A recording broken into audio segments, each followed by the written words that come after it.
चलता हूं, जो कि जिसके लिए आप लंबे समय से वेट कर रहे होंगे। और आज शाम से ही आपके इतने मैसेज कमेंट्स मिले हैं, जिसके बाद मुझे रात के 11 बजे लाइव आना पड़ा, क्योंकि शिक्षक नियोजन से जुड़ा हुआ है।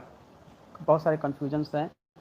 देखिए, शिक्षक नियोजन के बारे में आप सबको पता है कि माननीय उच्च न्यायालय के जो आदेश आए हैं उसके आलोक में शिक्षा विभाग कार्रवाई कर रही है। कार्रवाई नंबर 1 है कि आपको पता है कि सबसे पहले जो दिसंबर सीटेट वाले हैं उनको उस हेयरिंग को लेकर जो ऑर्डर आए हैं उसमें यह कहा गया है कि अपॉइंटमेंट हम नहीं दे सकते हैं, बट प्रोसेस को जारी रख सकते हैं। प्रोसेस को जारी रखा गया। उसके बाद और बीएड के बीच में जो कन्फ्लिक्ट था, और उसके बाद यह आया कि जो डीएलएड को प्राथमिकता दी गई है उस पर स्टे लगाया गया, और यह स्टे 7 सितंबर तक रहा। 7 सितंबर के स्टे में यह कहा गया कि आप इस जो प्राथमिकता है उसको आप स्टे के तौर पे देखेंगे। तो वैसे में आपको याद होगा कि 17 दिसंबर 2019 को जो ऑर्डर निकाला गया था शिक्षा विभाग द्वारा, उसमें स्पष्ट कहा गया था कि बीएड और डीएलएड दोनों की अलग अलग मेरिट बनाई जाएगी, और सबसे पहले डीएलएड को से 5 में बीएड वाले आ पाएंगे। लेकिन चूंकि माननीय उच्च न्यायालय के द्वारा स्टे लगाया गया, उसके मुताबिक हम दोनों को अलग अलग करके मेरिट नहीं बना सकते हैं, क्योंकि प्राथमिकता पे ही स्टे है। तो आज जो लेटर जारी की गई है उसमें कई तरह के कन्फ्यूजन आपके बीच है। पहली कन्फ्यूजन तो यह है कि क्या नियोजन की क्वेश्चन है, कतई नहीं। उसको मैं आपको एक एक करके जो क्लैरिफाई करता हूँ। सबसे पहले कि जो चूँकि आप अपॉइंटमेंट नहीं कर सकते हैं, इसलिए आप मेरिट लिस्ट नहीं बना सकते हैं, फाइनल मेरिट लिस्ट, पहली बात। दूसरी बात है, डीएलएड की प्राथमिकता को लेकर स्टे लगा है, यानी कि आप डीएलएड और बीएड दोनों के अलग अलग मेरिट लिस्ट नहीं बना सकते हैं। तो 1 से 5 के जो टीचर्स अपॉइंटमेंट है उसमें आप क्लियर कट समझ चुके हैं कि इसमें हम मेरिट नहीं बना सकते हैं, क्योंकि दोनों को जब तक यह क्लियर नहीं होता है कि प्राथमिकता बरकरार रहेगी या नहीं रहेगी, उस पर डिपेंड करेगा कि हम मेरिट बनाए या नहीं बनाए। और यह 7 सितंबर तक है, यानी 7 सितंबर तक स्टे लग गया है। उससे पहले जब तक उसकी हेयरिंग नहीं होती, तब उसमें डिसीजन नहीं आता है, तब तक उसमें हम लोग आगे नहीं बढ़ सकते हैं। अब बात रही सीटेट दिसंबर की, तो सीटेट दिसंबर को लेकर भी अपॉइंटमेंट को छोड़कर प्रोसेस को कंटिन्यू रखने के लिए ऑर्डर आए हैं।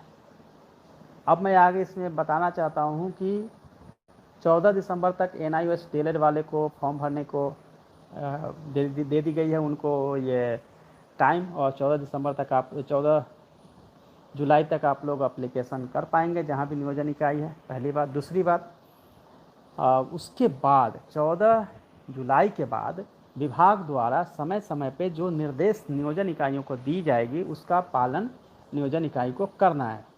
लेकिन आपको यह पता होना चाहिए कि आप लोगों ने जो आवेदन दिए हैं, नियोजन इकाई जो आवेदन डीएलएड वाले एनआईएस वाले जो आवेदन दे रहे हैं, उसमें अब चूंकि मेरिट इसलिए नहीं बन सकता है 1 से 5 में, क्योंकि प्राथमिकता की बात 6 से 8 में थोड़ी सी हमें जो है कन्फ्यूजन कम है। 6 से 8 में बात नहीं है, इसलिए 6 से 8 में हम लोग बढ़ सकते हैं मेरिट के लेवल, पेमेंट के लेवल तक हम लोग नहीं जा सकते हैं, क्योंकि माननीय उच्च न्यायालय का उस पर स्टे है। तो उस हिसाब से आप यह समझ ले कि 6 से 8 वाले में 1 से 5 में जब तक डिसीजन नहीं होता माननीय उच्च न्यायालय का, उसमें आगे नहीं बढ़ा जा सकता है। तीसरी बात जो है सीटेट दिसंबर को लेकर, सीटेट दिसंबर को लेकर ऑलरेडी चूंकि स्टे लगाया गया है, तो उसमें भी अपॉइंटमेंट के लेवल तक नहीं जाया जा सकता है, उसमें भी 3 सितंबर तक रोक लगाई गई है। तो कुल मिला के बात यह है कि प्रोसेस जो मैं पहले ही कहता था, प्रोसेस कंटिन्यू रहेगी, बट अपॉइंटमेंट या मेरिट के लेवल पे आगे नहीं बढ़ा जा सकता है। माननीय उच्च न्यायालय के जो ऑर्डर हैं उसके एक एक बिंदुओं को का पालन होगा। उसमें विभाग की तरफ से जो पक्ष रखना है, जैसा कि माननीय शिक्षा मंत्री जी ने कहा था, तो वो पक्ष विभाग की तरफ से रखी जाएगी। और उसके बाद चूँकि हेयरिंग का डेट ही सितंबर में है, तो हमें वेट करना पड़ेगा सितंबर तक। रही बात आपके प्रोसेस का, तो प्रोसेस जो एज पर नॉर्म्स है और जहाँ तक रेस्ट्रिक्शन नहीं है वहाँ तक पहुँचेंगे, लेकिन अपॉइंटमेंट की प्रक्रिया, अपॉइंटमेंट नहीं किया जा सकता है। 1 से 5 में मेरिट भी नहीं बनाया जा सकता है, क्योंकि प्राथमिकता पे अभी निर्णय होना बाकी है। तो मुझे लगता है कि आप सभी लोग मेरे पॉइंट को समझ गए होंगे। और दूसरी पॉइंट यह है कि विभाग अपना पक्ष जो सही होगा उसको रखेगी, विभाग यह डिसाइड करेगी और फिर हियरिंग के बाद हो पाएगा। तो कुल मिला के अब मुझे लगता है कि आपकी जो दुविधा है वो दूर हो गई होगी। जैसे बीएड वाले ने अप्लाई किया है, डीएलएड का अप्लाई 14 जुलाई को ख़त्म हो जाएगा, तो आगे के लिए भी विभाग द्वारा समय समय पे जो निर्देश दिया जाएगा उन निर्देशों का पालन किया जाएगा नियोजन इकाइयों द्वारा। यही तमाम बातें हैं। अगर आपके कोई क्वेश्चंस अगर हैं इस बारे में तो आप मुझसे पूछ सकते हैं।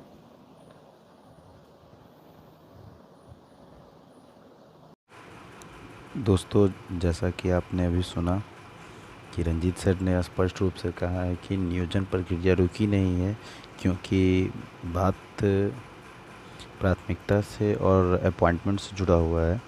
इसलिए हम लोग जो है मेरिट पब्लिश नहीं कर सकते हैं, ऐसा उनके द्वारा कहा गया है। तो आप कतई भी ये ना समझें कि ये नियोजन प्रक्रिया को रोक दिया गया है। स्पष्ट कल के जो ज्ञापन निकला हुआ था उसमें भी यही बात बताया गया था कि एक केस की हियरिंग जो है, नेक्स्ट हियरिंग दिसंबर सीटेट को लेकर, वो 4 सितंबर को है। और जो प्राथमिकता से रिलेटेड है वो उसका हियरिंग जो है 66-70 केस नंबर जो है उसका हियरिंग जो है वो 7 सितंबर को है। तो 7 सितंबर कोई मेरिट पब्लिश नहीं की जा सकती है या बनाई भी नहीं जा सकती है। तो इसका यही मतलब हुआ कि हो सकता है कि आपका इलेक्शन के बाद हो या मे बी इलेक्शन से पहले भी हो, क्योंकि इलेक्शन का डेट अभी फिक्स नहीं हुआ है। तो इसे लेकर आप लोग कंफ्यूज ना हो। सर के द्वारा स्पष्ट रूप से बता दिया गया हुआ है कि आप घर पे रह के पढ़ाई करें अच्छे से और बिल्कुल भी चिंतित ना हो। नियोजन होगी और इसको कहीं से भी रद्द नहीं किया गया हुआ है। और बस इस पे समझिए कि 7 सितंबर तक स्टे लगाया गया है। उन्होंने ये भी कहा कि कोर्ट अपनी तरफ से पक्ष रखेगी और जो भी सही होगा स्टूडेंट के हक़ में वो किया जाएगा। तो इसलिए आप लोग जो है इस पे ज़्यादा चिंता मत करें। और हाँ, एक और चीज़ आप लोगों को कहना चाह रहे हैं कि एक दूसरे के साथ इतना बायस फील मत कीजिए।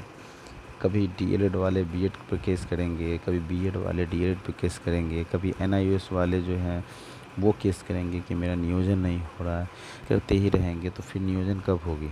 और बाद में आप लोग जो है गवर्नमेंट के ऊपर जो है वो सवाल उठाते हैं कि गवर्नमेंट नियोजन नहीं करना चाहती है। नियोजन को स्थगित कराने में या फिर नियोजन को रद्द कराने में या फिर नियोजन पे स्टे लगाने में, इन सारे चीज़ों का जिम्मेवार हम लोग खुद हैं। सबसे पहले ये स्टे लगा एनआईओएस डीएलएड वालों के लिए, उनको लगा कि उनके हक़ का हनन हो रहा है। फिर उसके बाद डीएलएड प्रायोरिटी को लेकर बीएड वालों को लगा कि हमारा ज़्यादा खर्चा हो गया, पहले अगर नोटिफिकेशन निकाला होता तो हम भरे ही नहीं होते, हम 68 में ज़्यादा फॉर्म डाले होते। उनका भी मानना सही है। तो फिर उन्होंने केस कर दिया और अब डीएलएड वालों के बारे में सुनने में आ रहा है कि वो भी जो है रिट करना चाह रहे हैं। तो ऐसा मत कीजिए। ऐसा करते रहिएगा तो फिर ये नियोजन ससमय तो किसी भी समय पूर्ण नहीं हो पाएगी। और रही बात कि नियोजन की, तो सर ने बताया है कि नियोजन प्रक्रिया पूर्ण होगी और उसमें हम लोगों को भी योगदान देना होगा। हम लोग स्टूडेंट हैं और देखिए, ये मत रखिए कि हमको 40% है, 50% है तो किसी भी तरह से हमको खरीद ले लेना है। ऐसा नहीं है। आप बस ये दिमाग में रखिए कि मेरिटोरियस स्टूडेंट जो होने चाहिए वो किसी विभाग में जाने चाहिए, ना कि कोई भी स्टूडेंट चला चाहिए। ऐसा होता तो आईएएस आईपीएस इसके एग्ज़ाम में जो है कोई भी स्टूडेंट चला जाता, ना कि केवल मेरिटोरियस जाते। तो इसलिए इस नियोजन प्रक्रिया में भी उन्हीं शिक्षकों को जाने दीजिए जिनके पास एबिलिटी है, जो अच्छे हैं, जिनका मार्क्स काफ़ी अच्छा है, जिनका मेरिट काफ़ी अच्छा बन रहा है। ठीक है, तो इन सब बातों के साथ मैं अपने बात को समाप्त कर रहा हूँ। और प्लीज़ फ्रेंड्स, जिन लोगों ने अभी तक चैनल को सब्सक्राइब नहीं किया है वो प्लीज़ मेरे चैनल को सब्सक्राइब कर लें, ठाकुर क्लासेस को। और वीडियोज़ अगर अच्छे लगे हों तो लाइक और सब्सक्राइब करें, और प्लीज़ बेल आइकन को दबाना ना भूलें। और आपको अगर पढ़ाई से रिलेटेड अप टू 10 क्लास तक कोई भी प्रॉब्लम है या फिर टीचर नियोजन से कोई भी शंका है तो आप कमेंट में ज़रूर डाल दें। मैं कोशिश करूँगा कि उस प्रॉब्लम को सॉल्व करूँ। और प्लीज़ फ्रेंड्स, अब एक दूसरे पे केस खेलना बंद कर दें ताकि नियोजन प्रक्रिया जो है वो ससमय पूर्ण हो। इन्हीं बातों के साथ मैं अपने बात को समाप्त करता हूँ। Okay, good bye, thanks.